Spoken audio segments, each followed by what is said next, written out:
여러분, 1895년 한반도에서 벌어진 일촉즉발의 정치 스릴러 상상이 가시나요? 오늘 우리가 함께 살펴볼 이 역사적 기록들은 단순한 과거의 활자가 아닙니다. 왕을 구출하기 위해 말 그대로 목숨을 걸었던 그 치열한 현장, 바로 춘생문 사건의 전말을 지금부터 낱낱이 파헤쳐보겠습니다. 상황이 얼마나 긴박했는지 1895년 11월 27일에 윤치호가 남긴 일기장 한 구절을 먼저 짚고 넘어가 볼까요? 임금을 현재의 위험한 사태에서 구출하겠다는 비장한 결의가 담겨 있죠. 이 짧은 문장 하나만으로도 당시 권한을 짓누르던 그 숨막히는 긴장감, 그리고 은밀한 음모의 한가운데로 우리를 단숨에 끌어당깁니다. 진짜 충격적인 건 당시 고종이 처했던 실질적인 상황이에요. 명성황후 시해 사건 직후잖아요.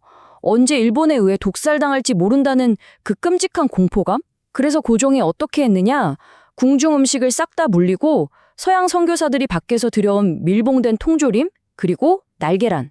딱 이 두 가지만 드셨다고 해요. 한나라의 왕이 말이죠. 당시 조선 왕실이 얼마나 무력하고 철저하게 고립되어 있었는지 보여주는 너무나도 비극적인 대목입니다.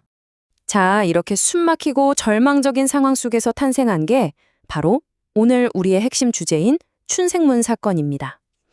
1895년 11월 28일, 친미파와 칠러파 세력이 힘을 합쳐서 일본의 감시 아래 놓인 왕을 빼내려 했던 아주 거대하고 필사적인 무장 구출 작전이었죠. 사실상 왕의 목숨이 곧 국가의 존립 그 자체였으니까요. 그럼 제1장, 이 엄청난 작전을 위해 어떤 세력들이 결집했는지부터 살펴보겠습니다. 왕을 구출한다는 이 어마어마한 미션을 해내기 위해 평소라면 상상하기도 힘든 독특한 어벤져스 팀이 꾸려집니다. 이범진, 이완용 같은 유력 관료들은 물론이고요. 왕실 내부자들, 군 지휘관들, 여기까지는 그럴 수 있죠.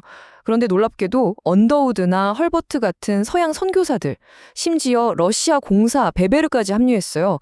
네, 내국인 외국인은 할 것 없이 싹 다 뭉친 겁니다. 그만큼 상황이 벼랑 끝이었다는 걸 여실히 보여주는 방증이죠. 하지만 스릴러 영화가 늘 그렇듯 치명적인 위기가 찾아옵니다.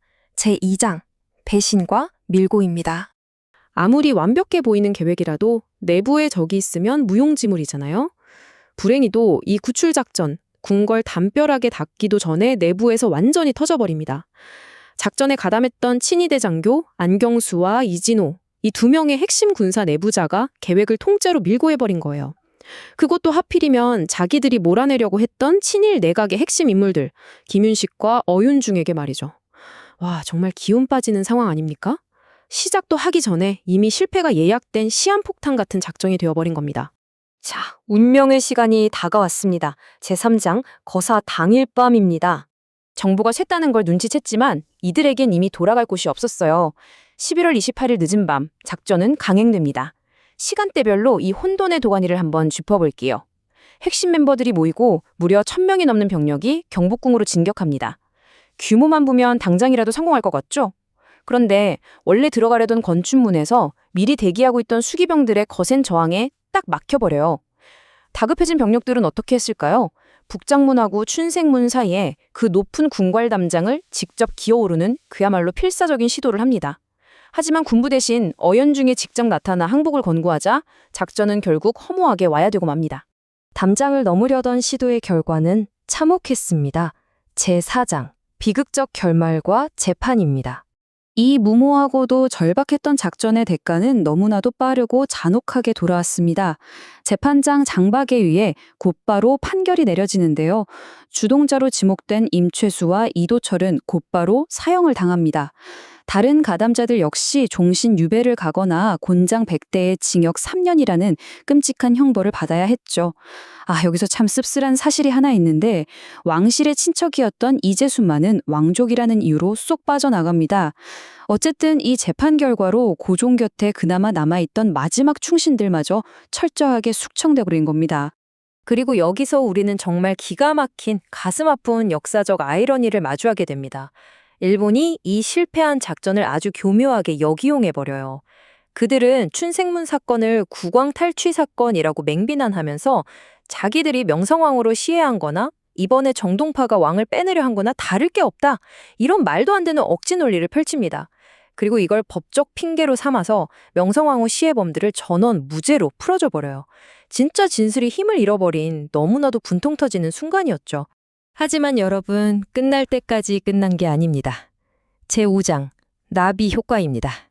역사를 보면요, 가끔 이런 끔찍한 실패가 미래의 성공을 위한 가장 완벽한 설계 도면이 되기도 하더라고요. 춘생문 사건은 1000명에 넘게 동원된 요란한 무력 시위였잖아요. 그러니까 쉽게 진압을 당했죠. 이 쓰라린 실패를 교훈 삼아 그들은 전략을 180도 바꿉니다. 마침 단발령 때문에 전국에서 의병들이 들고 일어나니까 그걸 이용해서 일본의 감시망을 싹 다 지방으로 분산시켜버린 거예요. 그런 다음 러시아 수병들의 호의를 받으면서 아주 조용하고 은밀하게 러시아 공사관으로 피신을 감행하죠. 요란한 정면 돌파에서 고도의 은폐 작전으로 전략이 완벽하게 진화한 겁니다. 이 모든 게 불과 3개월, 딱 석 달 만에 일어난 일입니다. 춘생문에서의 그 뼈아픈 실패 후 고종과 측근들이 과거의 실수를 철저히 분석하고 마침내 아관파천이라는 역사적 탈출에 성공하기까지 걸린 시간이죠. 그들은 포기하지 않았고 결국 처참한 실패를 딛고 일어섰습니다. 자, 오늘 이 치열했던 역사적 기록 해설을 마무리하면서 여러분께 질문을 하나 남기고 싶네요.